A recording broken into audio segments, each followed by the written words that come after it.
오늘 우리가 읽은 말씀을 가지고 하나님 앞에서 사는 인생이라는 제목으로 말씀을 나눌 때 우리에게 깨닫는 은혜가 있기를 바랍니다.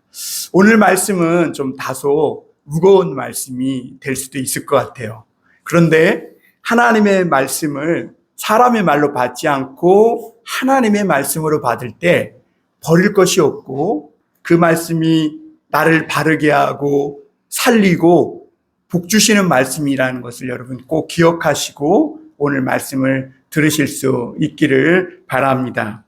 여러분, 우리가 구원받았다는 것은 예수님을 믿고 영생을 얻은 거듭난 것을 의미합니다. 그런데 그것을 다른 말로 의미하면 세상에서 잡다한 것 여러 가지 신경 쓰고 살던 사람이 하나님을 의식하고 하나님을 신경 쓰고 사는 사람이 되었고 그렇게 변했다고 하는 것입니다.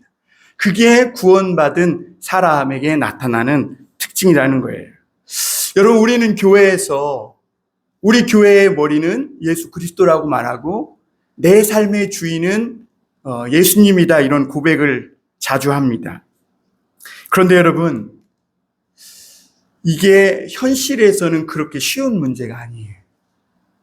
예수님이 정말 나의 주님 되시면 어떤 사람이 특정한 상황 속에서 나는 무엇을 의식하고 또 누구의 눈치를 보고 결정하는지, 그것을 보면 그 사람의 입술의 고백이 진심인지, 그 사람의 삶의 주인이 정말 하나님이신지 아니신지 알 수 있다는 겁니다. 여러분, 교인이면서 어떤 결정을 할 때 하나님을 의식하지 않고 그냥 자기가 그동안 살아온 삶의 신념, 어떤 자기 판단이나 이 생각만 가지고 결정한다면 그 사람은 교회를 다니고 명목상 그리스도인일 수는 있지만 정말 예수님을 내 삶의 주인으로 모시고 사는 진정한 성도라고 말하기가 어려워요. 하나님은 우리 인생의 모든 연륜과 과정을 무시하는 분은 아니에요. 소중히 여기고 아껴주시는 분이세요. 그래서 내 경험, 내가 가지고 살아온 가치관, 그런 신념, 생각, 이런 것들을 하나님은 다 존중해 주세요. 그런데 여러분, 중요한 것은 인간의 모든 것은요, 하나님의 뜻 안에 부합될 때만, 그 범주 안에서만 가치 있고 의미가 있다는 것을 여러분 아셔야 됩니다. 인간이 아무리 대단한 가치관과 사상을 가졌더라도 그것이 하나님의 뜻과 범주 안에 들어가지 않는다면 그것은 당장은 뭔가 좋아 보일지 모르지만 결국에는 나쁜 패착을 갖게 된다는 것이죠. 여러분, 예로 우리가 벌써 몇 년 전이 됐나요? 한 공기업에서 땅 투기 사건으로 인해서 사회가 굉장히 시끄러웠습니다. 그때 정부는 이걸 바로잡겠다 그래가지고 언론에 대대적으로 보도했지만 지금 생각해 보면 쑥 들어가 버렸어요. 그 이야기가. 그 이야기가 뭐냐면 어떤 한 지역이 개발될 그런 이게 상황이 개발된다는 어떤 이런 계획을 갖고 있었는데 그 정보를 미리 알고 있었던 공무원들이 자기 사돈의 팔촌까지 막 그 땅을 쪼개가지고 산 거예요. 그래가지고 결국에는 이것이 사회적 큰 문제가 되었었음을 보게 됩니다. 꽤 많은 사람들이 비판하고 저도 비판하고 그랬었는데, 그런데 역으로 한번 생각해서 누군가 만약 이 봉담에 버려진 땅 같았던 그 땅에 아주 좋은 개발 계획이 있어서 누가 나에게 은밀히 그 제안을 한다면 나는 어떻게 했을까, 이런 생각을 해보게 됩니다. 예로 제가 옛날에 있었던 한 교단에서 땅 투기하자는 이런 이야기가 나왔었어요. 바로 이 사건이 있을 때예요. LH 사건이 있을 때. 제가 그랬죠.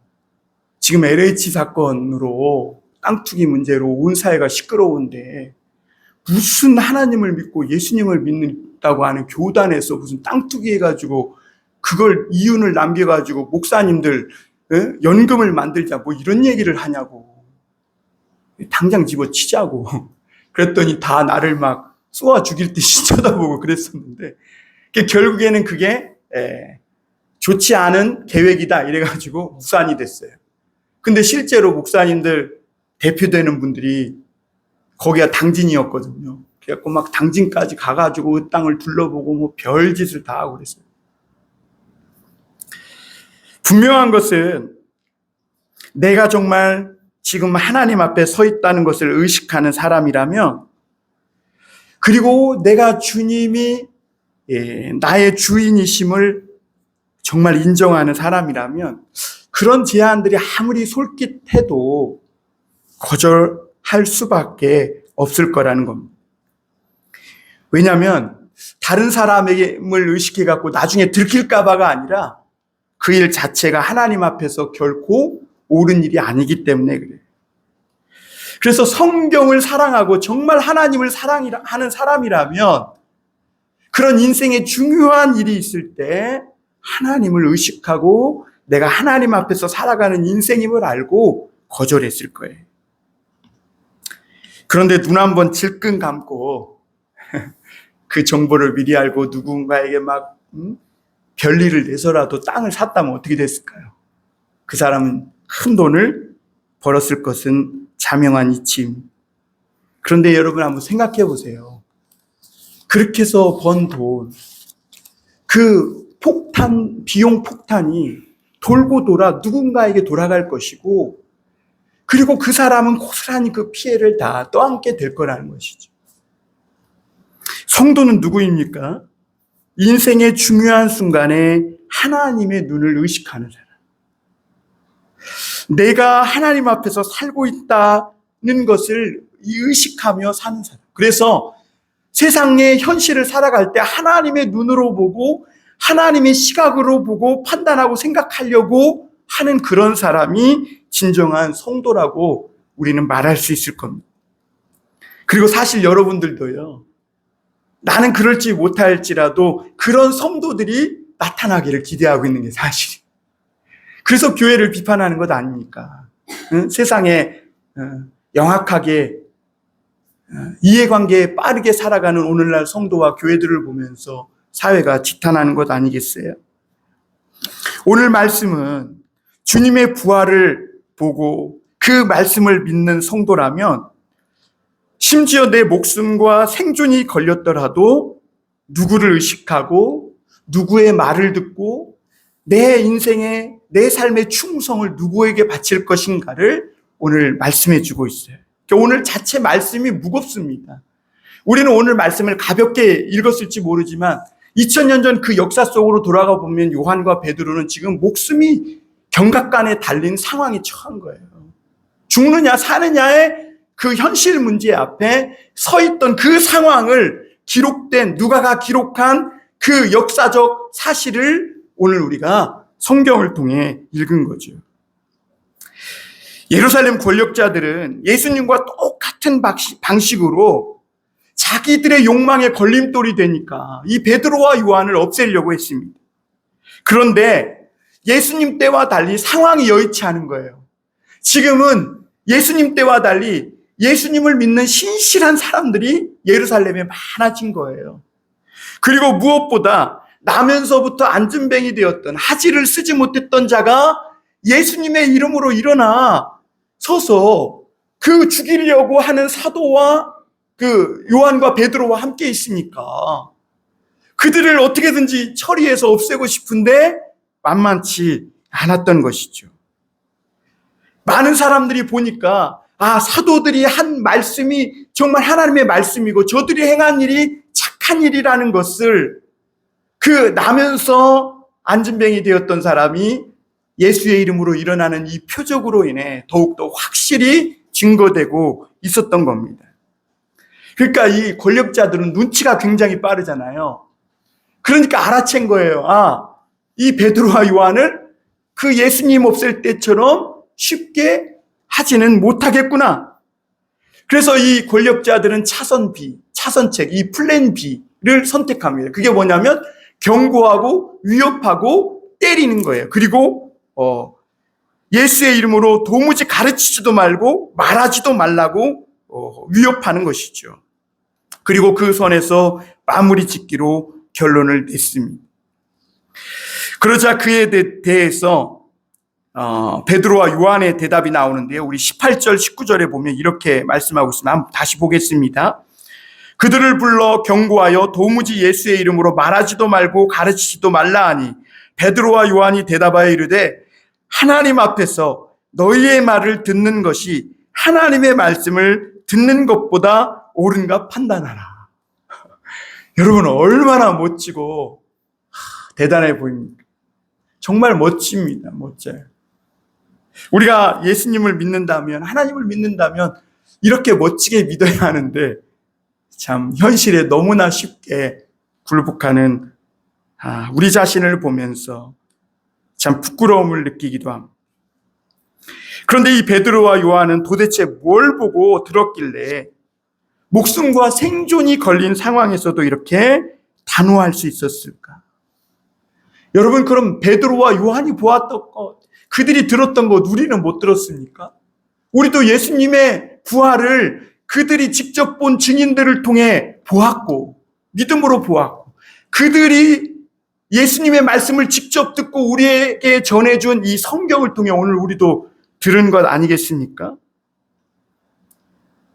그런데 오늘 우리는 이런 비슷한 상황에서, 사실 이런 비슷한 상황도 아니죠. 어떻게 보면 작은 눈앞의 이익 앞에서조차도 이렇게 담대해지지 못하는 모습을 보게 됩니다.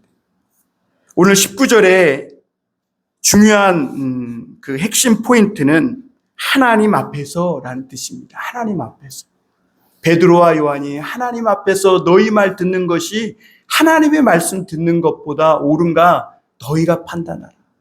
이게 코람 데오라는 뜻인데요. 이게 하나님의 바로 눈앞에서 하나님의 시각으로 볼 때 그런 의미입니다. 다시 말하면 베드로와 요한은 지금 우리는 하나님 눈앞에 서 있다는 거예요. 그러므로 너희가 뭐라고 한들, 또 이번 일로 인해서 우리가 어떤 고난과 어려움이 닥친다 해도, 심지어 내 목숨을 내어놓은 그런 상황이 발생할지라도 하나님의 시각으로 볼 때 우리는 다른 길을 선택할 수 없다. 지금 그렇게 단호히 말하고 있는 거예요. 왜 베드로와 요한은 권력자들이 제안한 이런 달콤한 길로 갈 수 없었을까? 여러분 왜 그랬을까요? 그 길이 옳은 길이 아니기 때문에 그래요. 여러분, 그리스도인이라는 이 고백은 우리가 세례 받을 때만 하는 고백이 아니에요. 내가 이제부터 이 실존적으로 하나님 눈앞에서 살아가는 사람이라는 고백이 그리스도인이라는 고백이고 세례를 받는 거예요. 우리도 지난번에 두 분께서 세례를 받으셨잖아요. 그 세례 받는 고백은 내가 이제부터는 사람들 앞에서 세상의 어떤 이익과 세상의 어떤 내게 좋아 보이는 그런 욕망 앞에서 살지 않고 하나님 앞에서 살겠다는 고백으로 세례를 받는 거예요.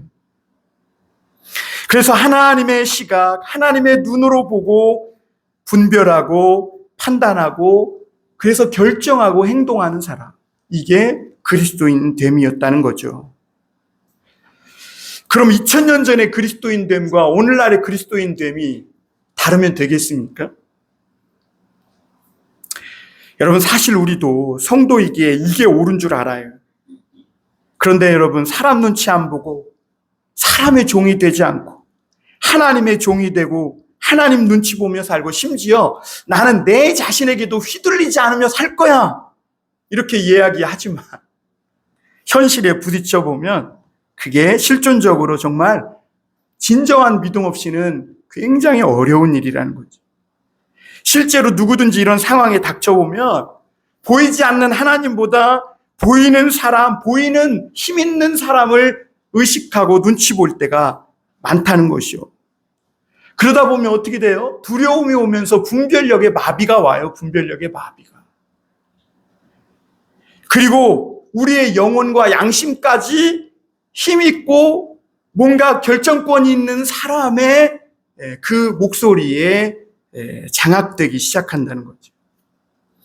사실 베드로와 요한은 불과 수십 일 전까지만 해도 지금 제가 막 길게 늘어놓은 그런 사람이었어요. 사람 눈치 보는 인간이었어요. 그리고 하나님보다 사람을 더 의식하는 그런 인간이었어요. 베드로와 요한도. 예수님은 살아계신 하나님의 아들이며 죽을지언정 주님을 버리지 않겠다고 확신에 차서 말했던 사람이 바로 베드로와 요한, 예수님의 제자들이었다는 거예요. 그러나 여러분, 그들은 어때요? 며칠도 못 가서 말 바꾸고 부인하고 타협하고 다 도망가 버렸다. 심지어 어린 여자아이의 질문 앞에서조차도 자신이 지금 하나님 앞에 있다는 사실을 잊어먹고 예수님을 부인했던 것을 볼 수 있어요. 그랬던 베드로가 오늘 이렇게 달라진 모습을 보이는 거예요. 너희 말 듣는 것이 하나님의 말씀을 듣는 것보다 옳은지 너희가 한번 판단해 봐라. 그런 것이죠.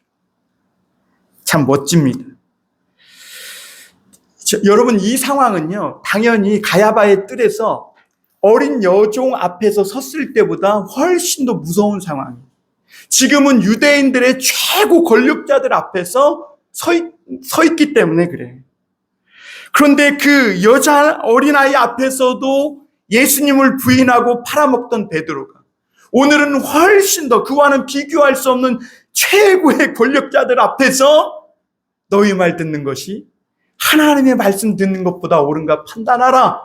단호하게 선포를 하고 있는 것이지. 여러분, 어떻게 이렇게 변화될 수 있었을까?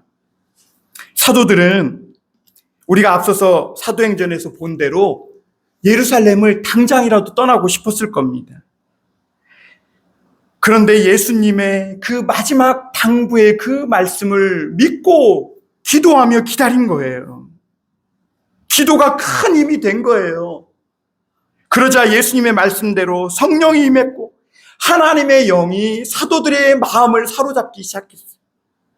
그러자 사도들의 마음에는 그동안 세상에서 내가 살느냐 죽느냐, 세상의 명예, 물질 이런 거에 막 얽매여서 자유하지 못했었는데 하나님의 성령이 충만해지자 이 모든 것들로부터 다 자유케 된 거예요.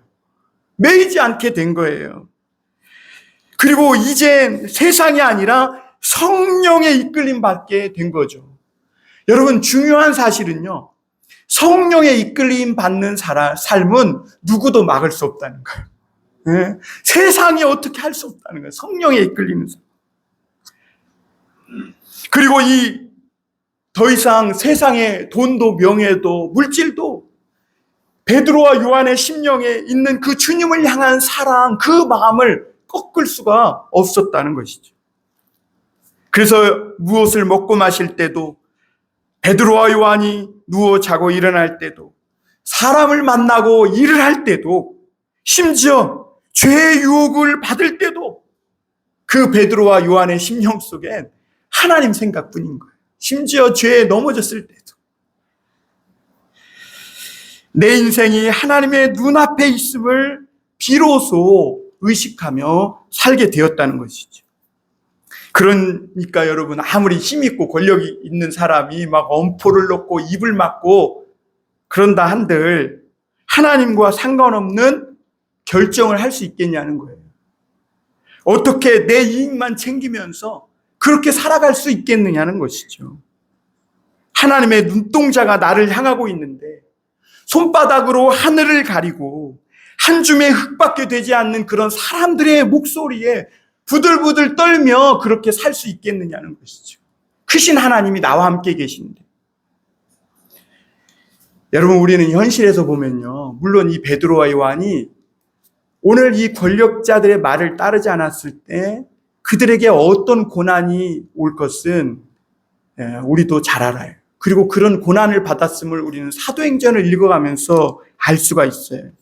그런데 사도들은요, 그 권력자들의 말을 따르지 않았을 때 찾아오는 이 고난보다, 그리고 또 그것이 무서워서 하나님을 외면하고 하나님의 음성을 거절했을 때, 그때 찾아오는 고난이 사도들에게는 훨씬 더 뼈아프고 고통스러웠다는 거죠. 당국자들의 말을 어겨서 그들의 말을 듣지 않아서 오는 고난보다, 내가 하나님의 말씀을 따르지 않아서 오는 고난, 그 고통이 훨씬 비교할 수 없고 뼈아프게 사무쳤다는 것이죠. 베드로와 요한은 하나님을 의식하지 않았을 때 그들의 마음과 인생이 완전히 부서지고 꺾여지는 경험을 한 사람들이에요. 특히 베드로는 예수님 말씀보다 항상 말씀은 듣고 가르침 받았지만 항상 자기 확신에 차서 살았던 사람이에요. 자신은 의리 있고 꽤 괜찮은 사람이고 늘 자기 확신에 차서 그런 삶을 살아왔던 베드로예요. 그런데 어느 날 예수님을 3번 부인하고 저주까지 할 때, 그때 마주쳤던 주님의 눈빛 앞에서 베드로는 자신의 죄성을 낱낱이 들여다보게 된 거예요. 베드로는 죄성에 가득 찬 그런 어떤 자기 실체를 그 주님 눈빛 앞에서 보게 된 거예요. 자신이 현실의 유혹 앞에 얼마나 약한 사람이고, 나는 강한 사람인 줄 알았는데 얼마나 깨지기 쉬운 사람이라는 거. 입으로 난 이런 사람이라고 날마다 말하고 다녔지만 결정적인 순간에는 그 했던 말조차 꿀꺽 삼켜버리고 먹어버리는 이런 사람이었다는 것을 보게 된 거죠.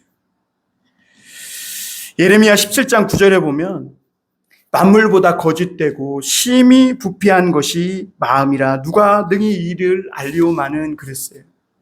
그러니까 우리가 다 꽤 잘난 것 같지만 내가 돈 좀 조금 벌고 좀 사람들이 인정해주는 자리에 가고 그러면 내가 꽤 괜찮은 사람이 된 것 같지만 사실 사람은요, 하나님의 눈빛 앞에서 보면 죄성으로 가득 찬 사람에 불과하다는 것이죠. 예수님의 눈동자 그 앞에서 베드로는 자기의 썩은 내면을 샅샅이 다 보게 된 거예요. 그리고 그 앞에 자신이 죄인이라고 고백하는 거, 이것을 우리는 회개라고 말하는 거예요. 회개. 여러분 한번 생각해 보세요. 그 예수님을 부인하고 저주까지 했을 때 예수님의 눈빛과 자기의 눈빛이 마주쳤을 때 양심 있는 사람이라면 얼마나 그 마음이 고통스러웠겠어요. 그렇지 않아요? 그렇게 막 떠들고 입 벌리고 다녔는데, 그 베드로는 주님을 배반한 그날부터 다시 바닷가로 가서 고기잡이 할 때 부활하신 주님이 찾아왔잖아요. 그날까지 아마 숨통이 끊어지는 그런 나날들을 보냈을 거예요. 하루하루가 살아도 사는 것 같지 않은 그날. 차라리 죽어도 그냥 죽지, 예수님을 배반하고 그러고 이렇게 숨통이 조여지는 것 같은 이런 날들을 사는 것은 다시 맞고 싶지 않은 그런 베드로였을 겁니다. 나 살겠다고 주님 뜻 내팽개치고 결정한 것이 주님 뜻대로 결정하고 고난받는 것보다 훨씬 더 아프고 고통스럽다는 걸 베드로는 그때야 철저히 깨달은 거예요. 여러분 어떠세요? 여러분 현실에서 주님 뜻 거절하고 내 뜻대로 결정할 때, 그때 주님 현실을 거부하고 주님 뜻대로 결정했을 때 다가오는 고난이, 주님 뜻을 거부하고 현실에 타협했을 때 그때 당하는 고난과 여러분에게는 어떤 것이 더 크게 느껴지나요? 오늘날 그리스도인들은 2개의 우상을 감추고 그리고 섬기며 살아갑니다. 하나는 돈이라는 우상이고 다른 하나는 사람이라는 우상이. 돈은 오늘날 현대인에게 행복이라는 이름으로 가장하여 유혹합니다. 돈만 있으면 내가 마음껏 놀러 다니고 하고 싶은 것도 하고 뭐 특별히 다른 사람 간섭받지 않고 행복하게 그렇게 노후까지 살다가 끝날 것 같은 그런 유혹이 드는 거죠. 그리고 또 한 가지, 사람은 민주주의, 온정주의라는 이름으로 사람을 유혹합니다. 그런데 여러분, 참된 부여와 행복은 분명히 돈과 별개일 수 있다는 것을 우리는 너무나 잘 알아요. 돈이 많다고 행복한 건 아니라는 건 우리는 너무나 잘 알죠.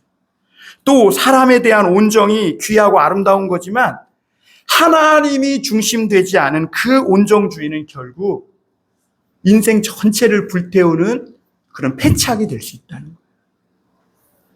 오늘날 사회가 자꾸 어그러져 가는 원인이 여러분들은 어디에 있다고 생각합니까?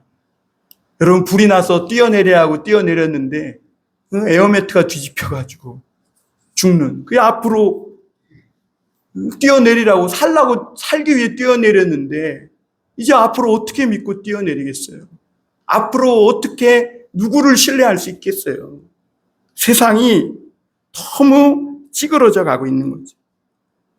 그 이유는 사람들이 사람과 돈만 너무 의식하느라 진리를 너무 쉽게 저버려요. 너무 쉽게 진리를 버리고 사는 데 있는 거예요. 심지어 교회에서도 하나님보다 사람과 물질을 의식할 때가 많고 필요할 때만 예수님을 나의 주님이라고 찾는 경우가 허다하다는 거죠. 그럼 왜 교회에서도 이런 패착이 벌어질까 하느냐는 거죠. 교회에서도. 왜 그러냐면 교회에서도요, 목사가 보이는 사람을 의식하지 않으면 당장 압박이나 어려움이 와요. 그런데 보이지 않는 하나님을 의식하지 않고 하나님의 뜻을 거절하고 해도 당장은 별탈 없이 아무 일 없이 지낼 수 있더라는 것이죠. 그러니까 양심만 조금만 털나도록 두꺼워지면 사람을 의식하고 하나님을 의식하지 않아도, 하나님 뜻대로 결정하지 않아도 현실을 살아가는데 별탈 없이 아무 일 없이 살아갈 수 있더라는 겁니다. 그런데 여러분, 우리 인생의 큰 문제가 뭐냐면 차라리 한번 큰 죄 짓고 한번 매 맞고 이거는 하나님이 회개하면 불쌍히 여겨주세요. 그런데 진짜 심각한 문제는 뭐냐면 계속해서 하나님의 뜻대로 살지 않아서 점점 망해가는 인생을 사는 거예요. 여러분, 죄 짓고 매 맞으면 아프지만 회개하면 불쌍히 여겨주시지만 우리가 하나님의 뜻을 자꾸 어기며 살아가면 하나님은 인격적인 분이라 다시는 그 사람에게 하나님의 음성을 들려주시지 않아요. 들려준다 해도 그 사람이 분별조차 못해요. 자기 뜻과 하나님의 뜻을 혼동하기 마련이고 자기 뜻이 마치 하나님의 뜻인 것처럼 착각하게 마련인 거예요. 그래서 그의 인생이 서서히 망해가는 거예요. 이유가.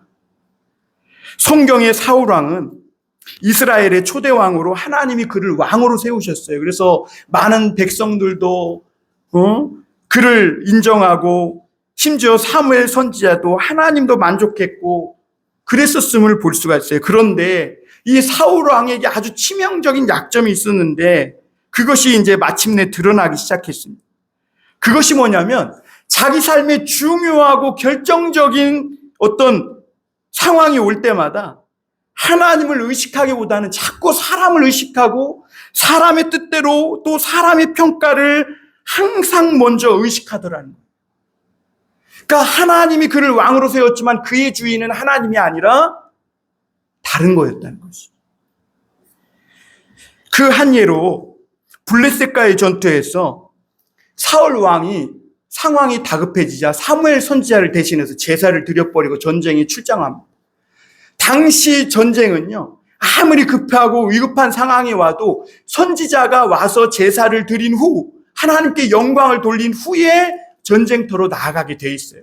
아무리 위급한 상황이 와도 그런 말씀이 그 시대를 다스리고 있던 시대였어요. 그런데 전쟁은 나갔는데 사무엘이 막 조금 늦는 거예요.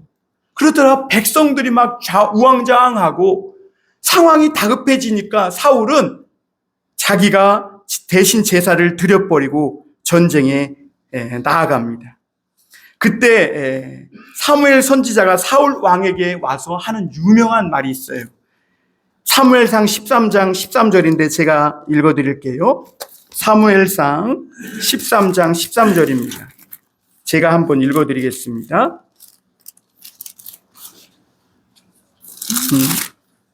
제가 아까 찾아놨는데, 네. 사무엘상 13장 13절. 제가 읽어드릴게요. 사무엘이 사울에게 이르되 왕이 망령되이 행하였도다. 왕이 왕의 하나님 여호와께서 왕에게 내리실 명령을 지키지 아니하였도다. 그러하였더라면 여호와께서 이스라엘 위에 왕의 나라를 영원히 세우셨을 것이오늘. 이렇게 말합니다. 오늘 이 말씀은, 이 하나님의 이 말씀의 진의는 사울 왕을 이제 왕의 자리에서 끌어내리겠다는 겁니다. 그런데 여러분, 한번 현실을 생각해 보세요. 하나님이 사무엘 선지자를 통해서 지금 말씀하셨잖아요. 그런데 사울 왕이 요나단과 함께 블레셋과의 전투에 갔는데 승리했습니다. 현실에서. 사무엘 선지자의 말씀대로라면 이번에 전쟁터에 나가면 죽어야 되는데 그게 아니라 승리한 거예요. 요나단과 함께. 그리고 그때 백성들은 하나님의 말씀이 아니라 사울의 상황과 판단력이 맞았구나. 그가 옳았구나. 그래서 결국 전쟁에 승리했구나. 이렇게 믿었다는 것이죠. 사울 왕이 하나님을 전혀 의식하지도 않았고 하나님의 뜻을 저버리고 자신의 기지로 그 재치를 발휘해서 판단하고 결정해서 행동했지만 현실의 전쟁에서는 사울 왕이 승리하고 그리고 그의 왕위는 순탄했다는 것이죠. 현실은. 그러자 사울은 기세 등등하여 아말렉까지 치고, 그런데 그 전쟁에서 또 사울은 결정적인 죄를 범하는데 하나님은 사무엘을 통해 모든 짐승을 다 진멸하라 그랬어요. 왜냐하면 아말렉에게서는 쓸모가 없다는 거죠. 그런데 사울은 하나님의 뜻을 저버리고 자기가 생각하니까 이 양은 튼튼하고 튼실해. 버릴 것이 없을 것 같아. 아까워. 그래서 하나님께 제사 드린다는 명목으로 자기 생각과 자기 판단대로 끌고 와서 다 쓸만한 짐승들을 챙겨오는 것을 보게 됩니다. 그때 하나님은 또 사무엘 선지자를 통해 말씀하세요. 사무엘상 15장 22절 23절입니다. 이 말씀도 제가 읽어드리겠습니다. 사무엘상 15장 22절 23절. 사무엘이 이르되 여호와께서 번제와 다른 제사를 그의 목소리를 청종하는 것을 좋아하심같이 좋아하시겠나이까. 순종이 제사보다 낫고 듣는 것이 순양의 기름보다 나으니 이는 거역하는 것은 점치는 죄와 같고 완고한 것은 사신 우상에게 절하는 죄와 같음이라. 왕이 여호와의 말씀을 버렸으므로 여호와께서도 왕을 버려 왕이 되지 못하게 하셨나이다 하니. 왕이 여호와의 말씀을 버렸으므로 여호와께서도 왕을 버려 왕이 되지 못하게 하셨나이다. 이렇게 말합니다. 여러분, 이 말을 들은 사울 왕은 가슴이 철렁 내려앉았어요. 그래서 사무엘을 붙잡고 막 나를 위해 기도해달라고 하지만 사무엘은 집으로 돌아갑니다. 그리고 사무엘의 바짓가랑이가 찢어지는 걸 볼 수가 있어요. 그런데 여러분, 이상한 것이 분명히 하나님께서 선지자를 통해 말씀을 주셨는데 현실에서는 사울 왕이 오랫동안 무탈하게 그렇게 왕위를 이어갔더라는 것이죠. 살짝 병적 증세만 있었던 건 사실이에요. 그러나 사울 왕의 인생에 별 큰일이 없었어요. 그런데 왕의 기름 부음을 받은 이 다윗이 광야에서 왕으로서 완성되어 갈 쯤에 사울과 요나단이 길보아 전투에서 한날에 전사하게 됩니다. 그런데 여러분, 당시 왕과 그 왕자가 전쟁터에서 전사하는 것은요, 굉장히 명예로운 일이에요. 기사도를 발휘한 것이잖아요. 그런데 표면적으로는 굉장히 명예로운 죽음 같았지만 하나님은 세상에 눈에 보이지 않는 그런 손으로 조용히 사울을 왕의 자리에서 폐하시고 그의 가문을 오늘 끝장내신 것을 보게 됩니다. 사울 왕이 그렇게 하나님의 말씀과 뜻을 어기고 자기 판단과 생각을 가지고 계속 살아도 현실에 아무 일도 없고 무탈하니까 그것을 보고 사울은 죽을 때까지 그런 삶을 계속 선택하며 살아가는 것이고, 그런데 하나님은 세상 사람들이 볼 수 없는 그 보이지 않는 손으로 겉으로는 명예로운 죽음 같지만 결국 그의 집안을 하나님은 끝장을 내신 것이죠. 여러분, 오늘 우리 교인들도 목회자인 저도 마찬가지입니다. 세례 받을 때, 직분을 받을 때 우리가 하나님 앞에 손을 들고 맹세하지만 현실에서는 하나님을 의식하지도 않고 내 뜻대로 중요한 일을 결정하며 살아갈 때가 많습니다. 그런데 사실 우리도 그렇게 살아도 내 인생에 별 탈이 없고 별 일이 없어요. 그래서 우리는 또 그렇게 살아요. 그런데 심지어 하나님의 이름을 빙자해서 사기치고 살아도 현실에서는 별 탈 없이 살아가는 사람들이 있고 인생이 그런 대로 잘 굴러가더라는 겁니다. 그래서 눈속임하고 거짓말하고 보이지 않고 들키지 않으니까 또 그러고, 그러다가 신앙생활 하니까 와서 용서 구하고 또 가서 그렇게 살고, 그렇게 무료하고 생동감 없는 신앙생활을 계속해요. 그럼에도 하나님은 은혜와 자비가 풍성하셔서 또 기다리고 또 기다리고 또 기다리시는 것이죠. 그런데 안타까운 것은 뭐냐면 현실에서 아무 일도 없고 별탈도 없다고 해서 은혜에 묻어져서 계속 그렇게 선택하며 살아가는 거, 계속 그렇게 하나님의 뜻을 거부하고 내 뜻대로 그렇게 살아가도 된다고 생각하는 이것이 안타까운 거라는 거죠. 여러분, 하나님은 다 지켜보고 판단하고 계신다고 성경은 말씀하고 있어요. 그리고 그 사람의 죄 때문에 고생하는 불쌍한 다른 사람을 위해서라도 하나님은 그 사람을 천천히 침몰시켜 가세요. 그래야 하나님은 공의로운 분이세요. 저는 성경을 읽고 목회를 하면서 하나님의 심판은 반드시 있다고 믿습니다. 왜냐하면 세상에는 도덕과 법으로 해결되지 않는 억울한 일들이 너무나 많더라는 거예요. 너무나 많아요. 그래서 모든 것을 다 판단하시고 아시는 주님의 심판이 반드시 있다고 믿어요. 그리고 여러분, 우리가 알아야 될 것은 우리가 그럼 하나님 눈앞에서 하나님을 의식하고 하나님의 뜻대로 산다고 해서 당장 우리에게 좋은 일이 있느냐? 그것도 아니더라는 거예요. 그것도. 오히려 그래서 더 멀리 돌아가고 그렇기 때문에 속기도 하고 오히려 안 해도 되는 손해를 감수하며 살아야 하고 사서 생고생을 하는 그런 삶이 될 수도 있다는 거죠. 심지어 어떤 사람은 그 믿음의 결정 때문에 처자식이 고생하는 것을 보며 살기도 해요.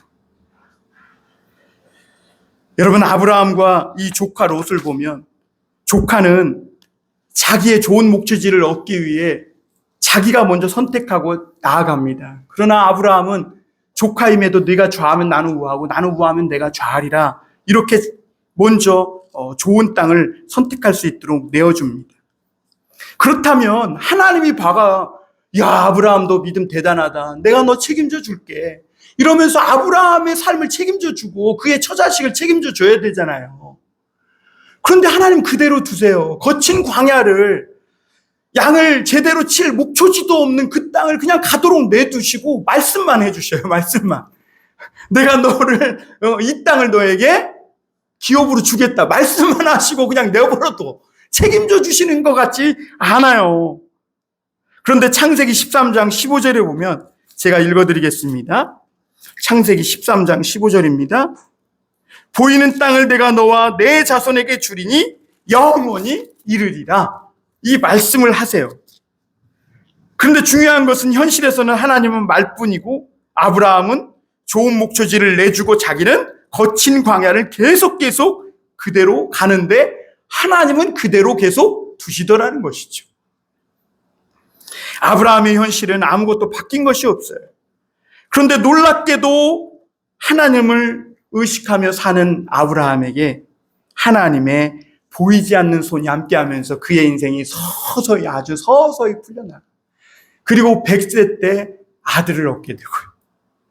그 아들 그리고 그 아들의 아들 야곱까지 하나님이 축복해 주시고 그의 손자 요셉까지 복을 주시는 것을 보게 됩니다. 반면 조카 롯은 어때요? 당장 좋은 목초지를 선택해 나갔지만 그게 별탈 없어 보였지만 나중에는 전쟁에 휩쓸려 가지고 다 재산을 잃고 죽을 고비를 넘기고 간신히 빠져나와요. 그리고 그렇게 살아도 되는 줄 알고 롯이 가고 또 가고 또 가다가 어디까지 가요? 소돔과 고모라까지 가고 거기서는 다 잃고 심지어 아내는 소금기둥이 되고 몸만 간신히 자녀들과 함께 빠져나오는 것을 보게 됩니다. 여러분 역사적으로 보면 이 가나안 전쟁이 롯에게 일어났던 것이 우연한 일 같고 롯은 지독하게 운이 없는 인생을 산 것 같아요. 그러나 여러분 이 역사 속에 보이지 않는 하나님의 손이 개입하고 계셨다는 것을 성경은 우리에게 말씀하고 있는 줄 믿습니다. 하나님을 의식하며 사느냐 그렇지 않느냐 이게 천국 가냐 못 가느냐 제가 그걸 감히 말할 수는 없지만 분명한 사실 하나는 이것이 인생의 흥망성쇠에 있어서는 너무나 중요한 사실이라는 거예요. 왜냐하면 하나님을 의식하며 사는 삶은 나뿐만 아니라 내 후손과 내 집안과 가문까지 영향을 미치더라는 것입니다. 여러분 사울의 집안을 보세요. 사울의 잘못된 이 선택이 그 순전하고 믿음 좋은 요나단까지 죽음으로 몰아갔던 것을 보게 되고 그리고 하나님이 결국 사울 가문의 씨를 말리시는 것을 보게 됩니다. 반면 아브라함은 어때요? 그의 믿음 때문에 아들 이삭이 복을 누리며 살아요. 시편 37편 25절 26절에 보면 내가 어려서부터 늙기까지 의인이 버림을 당하거나 그의 자손이 걸식함을 보지 못하였도다. 그는 종일토록 은혜를 베풀고 꾸어주니 그의 자손이 복을 받는도다. 우리는 이 말씀이 잘 수긍되지 않아요. 아버지 죄 때문에 아들이 벌받고 아버지 믿음 때문에 자식이 복을 받는다니. 그런데 여러분 구원은 모르겠어요. 그러나 성경은 이것을 언약신앙이라고. 그래서 유아 세례를 하는 거예요. 부모의 신실한 믿음을 보고 아이에게 세례를 주는 것이죠. 하나님 앞에서 살아가느냐 아니냐가 그 후손까지 영향을 미친다면 오늘 우리가 우리 인생을 살아가면서 하나님을 의식하고 하나님 앞에서 살아가는 인생이라는 것은 너무나 중요하다는 것이죠. 사랑하는 성도 여러분, 우리가 믿음 생활을 같이 하되 하나님을 만홀히 여기지 않기를 부탁을 드립니다. 하나님은 저와 여러분들을 다 보고 계시다는 것을 우리가 믿고 사시는 인생이 되었으면 좋겠습니다. 인생에서 중요한 일을 결정할 때 하나님을 의식해야 합니다. 하나님을 의식해도 되고 안 되는 그런 취사 선택의 삶이 아니라 내 삶뿐만 아니라 자손의 인생과 가문까지 걸린 너무나 중요한 문제. 죽어서 천국 갈지는 모르겠으나 땅에서 생육하고 번성하고 또 자녀에게까지 영향을 미치는 데 있어서 우리가 패착을 범해서는 안 될 줄 믿습니다. 개신교회는 오직 성경, 하나님의 말씀 위에 세워진 교회입니다. 오늘날 교회도 하나님의 말씀과 하나님의 뜻을 의식하며 살아가야 하는데 성경 말씀을 취사 선택해서 내 기호와 신념과 가치관과 내 상황에 걸맞는 성경 구절만 뽑아서 내 행동과 내 신념을 뒷받침할 그런 구절만 선택하며 살아가는 데 큰 오류가 있는 겁니다. 하나님은 절대로 그런 공동체에 복을 내리실 수 없는 것이죠. 여러분, 우리 한 사람, 나 한 사람이라도 깨어있는 신앙이 되어야 되겠다. 그런 심정으로 오늘 하나님 앞에서 살아가는 저와 여러분이 될 수 있기를 바랍니다. 이게 코람데오 신앙이고 천만인이 나를 둘러 진쳐도 하나님만 두려워하는 신앙, 하나님 외에 성경 말씀 외에 어떤 것도 매이지 않는 삶. 가장 크신 하나님이 나와 함께 계시고 그 하나님을 내가 의식하기 때문에 그 하나님 앞에서 살아가는 참된 그리스도인이 되는 축복을 받으실 수 있길 바랍니다. 하나님 앞에서 너희 말 듣는 것이 하나님의 말씀을 듣는 것보다 옳은가 판단하라. 우리 함께 기도하겠습니다. 사랑의 하나님, 감사합니다.